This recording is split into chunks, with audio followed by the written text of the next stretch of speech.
Hello, everybody. It's been about a month or so, and I do have a new video coming, but due to some unfortunate circumstances that happened in my family the last couple of weeks, basically I just had like a large chunk of time stolen from me, and as a result, I'm not going to be able to get my next video out within this month. I'm probably going to need like another week or so.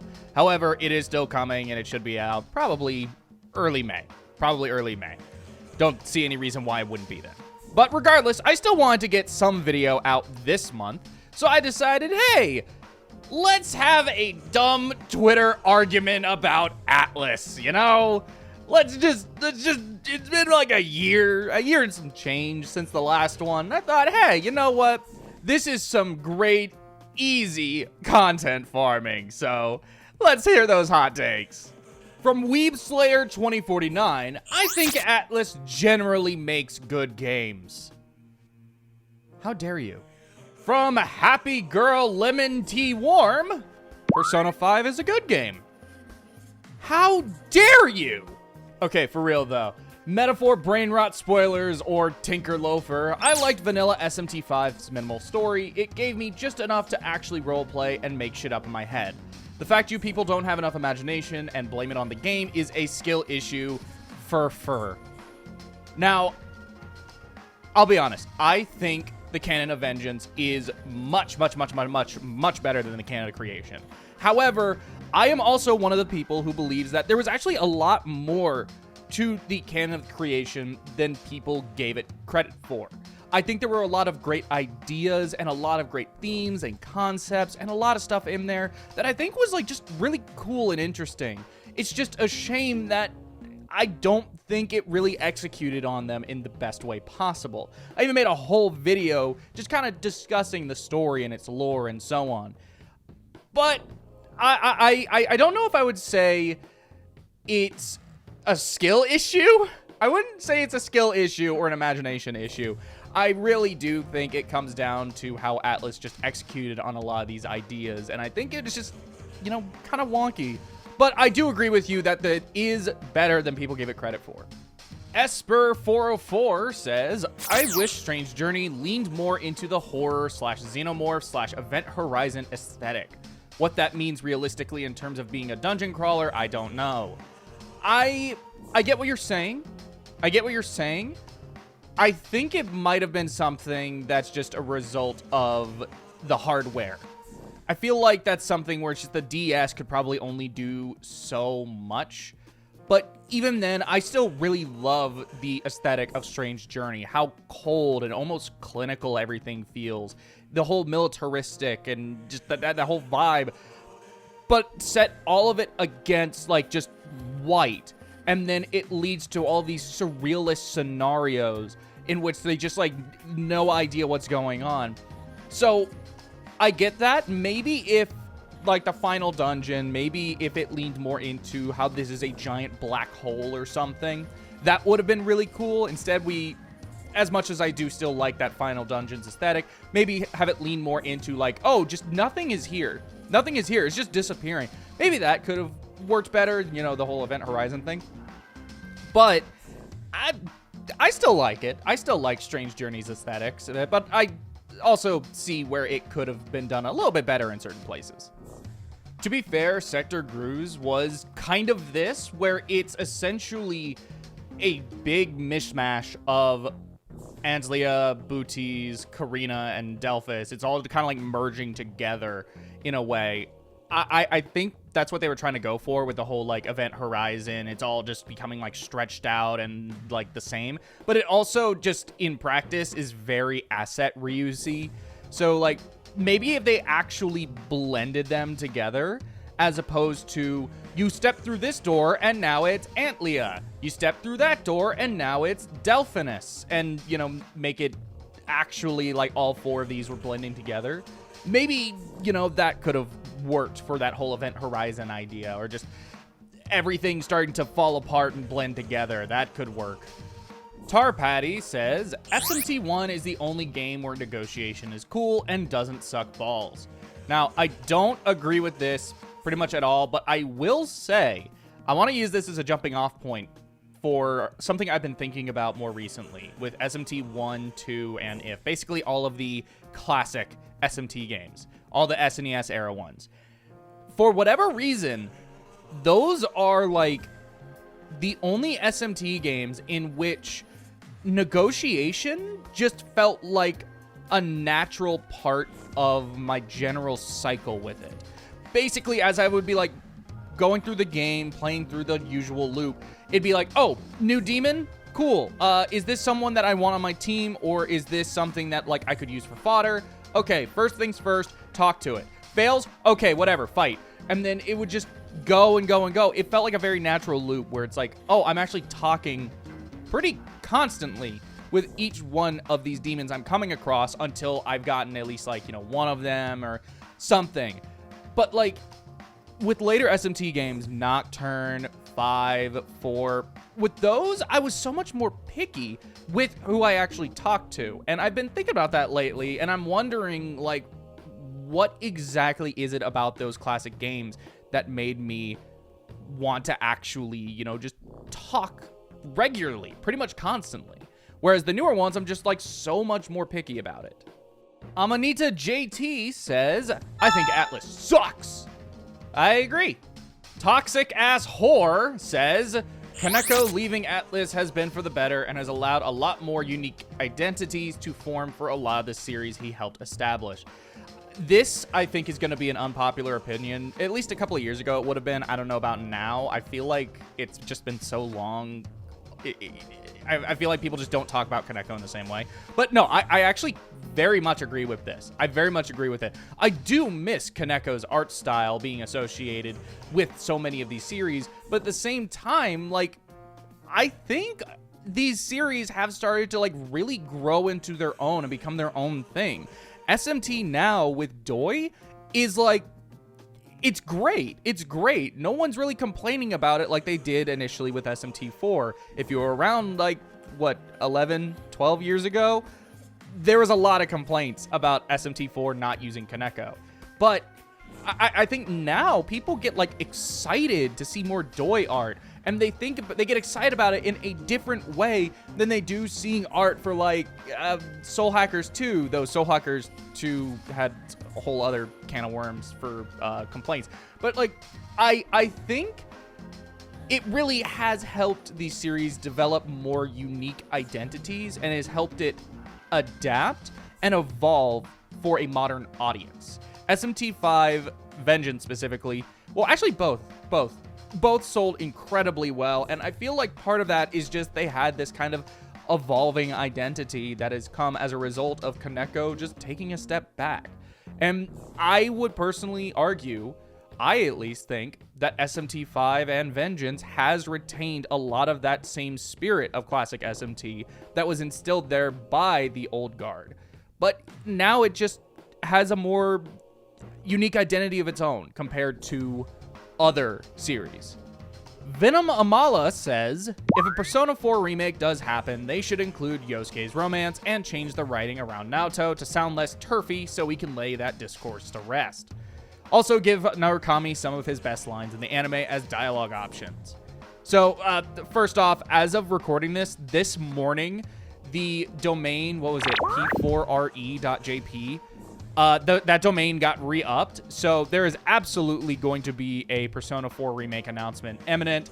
Whether you like it or not, it's absolutely coming. It makes sense. You reuse all the assets from P3R in the same way that P4 reused assets from P3.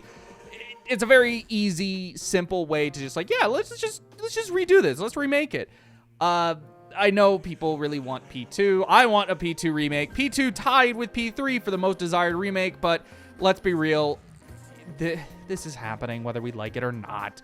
And I do dread the eventual discourse that's going to come about as a result of Naoto and Kanji and all of that. Hopefully, it will receive an updated localization or some updated writing that will be clearer as to what the intentions are. Kanji with his whole, like, insecure masculinity and all of that, as opposed to maybe I'm gay, which, like, that's still debatably part of his character, but, like, his arc was about his masculinity, being secure in his masculinity. That's what it's about. It's not about him being gay, and so many people misinterpreted that. But hopefully that'll get updated. In terms of Naoto, I'll be honest, I don't recall anything turfy about Naoto's story, but also, it's been years since I saw those cutscenes, so I don't know. To be real with you, I actually have never actually finished P4. I've started it and I've played a decent chunk of it, but I never actually beat it. It's in the same way that I never beat P3. But I have seen a lot of the cutscenes, particularly Naoto and all of that, because, you know, those are the big sticking points. But I don't recall anything turfy about it. I do think it will receive an updated localization or, you know, some updated writing, but I don't recall any turfiness to it. So if there is, hopefully it is less turfy, but I'm just going to have to take your word for it. As for Yosuke's romance, I don't know if they would add that back in. I think there is a... So P3R added in those... I forget what they're called, but those not social link moments with all of the guys in order to help give them more development while also not necessarily adding a bunch of content. I wouldn't write off that P4R would do something similar where they would add in new story events or new like little optional events where you can just hang out with the cast and all that. I wouldn't write that off as a possibility of being added, but I don't know if they would include Yosuke's romance. I don't know. That feels like a ship that has sailed. It feels like something they decided to cut in development. I mean, clearly late in development because those lines were recorded in English, but I don't think it'll be added back in. The content added in P3 was content meant to supplement something that was absent, that just straight up was not a part of the original P3. This is something that it's like, it's not necessarily that it wasn't in P4, it's that they decided not to do it, period. Like, there was clearly the thought to do it, and then they decided, nah, we're not gonna do it. And I don't know if they'll add that back. I will say if they add it back, it would make Yosuke's behavior make a whole lot more sense. It would make it a lot better, and a lot of the homophobic, you know, essence to certain scenes, it would make a lot more of those just make a whole lot more sense, where it's less so, oh, I hate gay people, and more so him being like, oh, I think I'm gay and I don't understand that, and I'm being toxic because I am struggling to comprehend my own sexuality. But I don't know if they would add that into a remake. As for Yu Narukami, some of his best lines in the anime as dialogue options, I feel like that's almost a given. That just feels like it's almost going to be a given. You know, they're given this opportunity to take stuff that has come out after P4 came out, as well as P4 Golden came out, and just be like, hey, we're going to add some more, like, fan favorite stuff. In P3, the Awakening scene, the Thanatos Awakening scene at the very beginning of P3, that was more emulating the P3 movies as opposed to it was emulating the original P3 Awakening. And I have my thoughts on that, but that's a video for another time. But yeah, I do think some of his best lines from the animes will show up in the remake just because, you know, easy fan service. Some guy 9546 says they should remake Persona 5 into a good game. So much like with Todd and Aaron, it's time for me to go outside the box and start having dumb Atlus Twitter arguments, YouTube edition. So I did also put out this call for hot takes, arguments, whatever, over on my YouTube community page. So yeah, we're gonna go over there now and see what other people have to say. Minato_Arisato_5 says quite a bit. So I'm sorry, I'm gonna just kind of cut down on what you're saying and just kind of get to the heart of it. I'm sorry. I don't mean to upset you. Atlus really needs to reach further back into their catalog than the PS2. I'd love to see the classic SMT and Persona games just get low effort ports. SMT 1, Persona 1, and Persona 2 IS, PSP, are already localized. So if they did a few double packs, they could make decent money while realistically only needing to localize 3 games. Yeah, no. I wouldn't even say this is necessarily a hot take or anything, not to imply that's what you thought it was, but this really isn't a hot take. This is something that I think a lot of people really want, just kind of across the board. It would be so simple for Atlus to do this. It wouldn't be that expensive. At least do something with SMT1. You have a finished localization just sitting there that's just not available anymore. Like, just put it out. My God. As for things like SMT2, and, you know, all that, like, it would be not that hard to localize them. I played through SMT2 and If. Those games, I mean, they have more dialogue than a standard SNES game, but, like, there's really not that much dialogue for them, especially when you compare it to other RPGs that came out then. It's very simple, very easy. Just put them out, you know? I don't think it would cost that much to just do. It's ridiculous. Okay, here's a really interesting take. Arcturus1231 says, I spent so many years thinking of Atlus as a tiny company making very good, very niche RPGs that I perhaps give them way more leeway than I should with things like the greedy re-releases. I think this is a very important, very relevant topic, especially with modern Atlus, where for the majority of Atlus's existence, they were a very tiny company making very good, very niche RPGs. And they started doing these enhanced versions because they needed a way to double dip on the games that either cost them the most to make or were the biggest successes that could help them keep afloat. And I totally get it, because they could have died at any moment during the PS2 golden age. Everyone loves Atlus during the PS2, but the truth of the matter is people were not buying Atlus during the PS2 era. Outside of Persona 3 and Persona 4, they weren't really buying Atlus, and it sucks. Even though that was when they were putting out arguably their best lineup that they're still known for today. And it's because of that time where they were struggling that I think people were willing to give them that time, that space to just like, hey, we're just gonna, you know, we're gonna re-release this and you're gonna have to buy it again, but it's really gonna help us. It's also the fact that a lot of that happened in a time in which there were no online updates and patches and DLC. Those things weren't possible. So it was really, this was the only way they could actually keep adding to these games or to continue to make money off of these games. But now, Atlus is owned by Sega. Persona is close to a household name when it comes to mainstream RPGs. It's known. SMT, now, SMT sells 1 million plus copies with both SMT5 and 5 Vengeance, and I'm pretty sure, at least by this point, that SMT4 has sold probably 1 million copies at this point worldwide.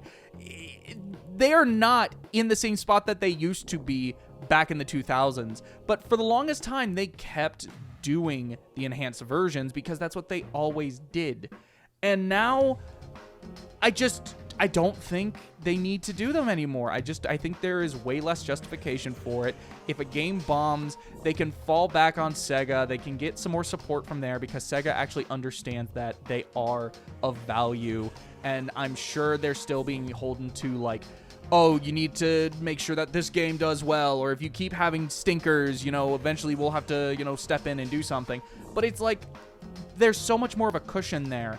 And they don't need to be doing these anymore. And it seems like they aren't. You know, SMT5 Vengeance is the last one they said they're gonna do. And past that, you know, P3R got DLC instead of a Persona 3 Reload FES. I hope they just don't do this anymore and they stick true to what they said.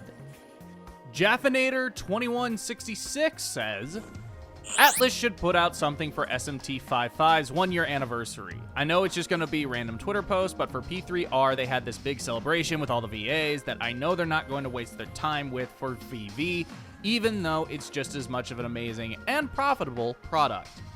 The only thing I would have to say in response to that is P3R, their approach to how they marketed that game. They were very, very focused on the voice actors and making the voice actors an identifiable part of Persona.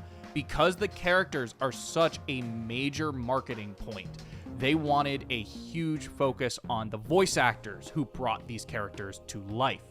That is not how they handled SMT5 Vengeance.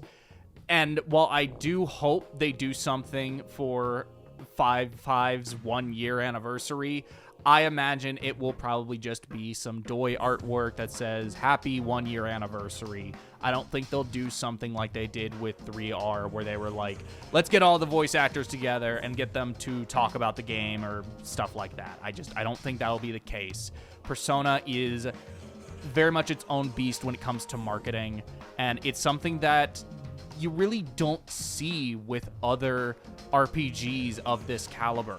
It's really only the big AAA ones like a Final Fantasy where you actually get to really know and see these voice actors, and they're a huge part of the marketing. So I don't think they'll be doing that. I don't think they will. Rye7589 says, no one hates Atlus games more than Atlus fans. On a completely unrelated note, our final hot take comes from Blue Sky, from my buddy Filthy Blasphemer. He says, Raito Remaster looks like ass, art and color-wise. I'll be honest, I have not played the original Raito, so I don't want to say definitively one way or the other, but as someone who has seen the comparisons, yeah, the new one does look brighter. It does look brighter. It looks less, what's the word? Sepia? Less sepia tone. The original, I know, did try to go for like a classic 1930s, 1920s sepia film, you know, just early filmmaking kind of vibe. That's part of the justification for the lack of voice acting. Whether or not you believe that, that's on you. But I can see why people would take issue with the new direction. But for me, as someone who's never played the original, I don't know. I still think it looks good. I think, if anything, my problem with the visuals is more so seeing these super high quality, like SMT5 Vengeance models now sitting next to these just crusty PS2 ass models of random NPCs. So it's not even like the high quality models from like a main character. It's like some random NPC and they're sitting next to freaking Mermaid, and it looks so jarring. It looks so weird. I don't know. I'm excited for it. I'm excited to play Raito for the first time. I have Raito 2, but I didn't want to play it until I played Raito 1. So I guess maybe I'll actually be playing Raito 2 at some point. Though, maybe I should just wait until they remaster Raito 2. You know, Raito Remastered 2. That'd be cool. Hopefully, if Raito Remaster 1 does well. But, hey, Metroid Prime Remaster. We were hoping for 2 and 3, and we still don't have those. Let me know some of your dumb Atlus arguments in the comments down below. And while you're there, leave a like, subscribe, and hit the bell to be notified for my next video coming very soon. If you want to help support the channel directly, why not check out my Patreon or become a YouTube member? Both get you early access to all my videos, and in the case of being a YouTube member, some nifty emotes you can use. I'll see you all next time, where I'm still going to be using a soldering iron on a Jack Frost. Wait, hold up, I missed one. No, I put 2 pipes.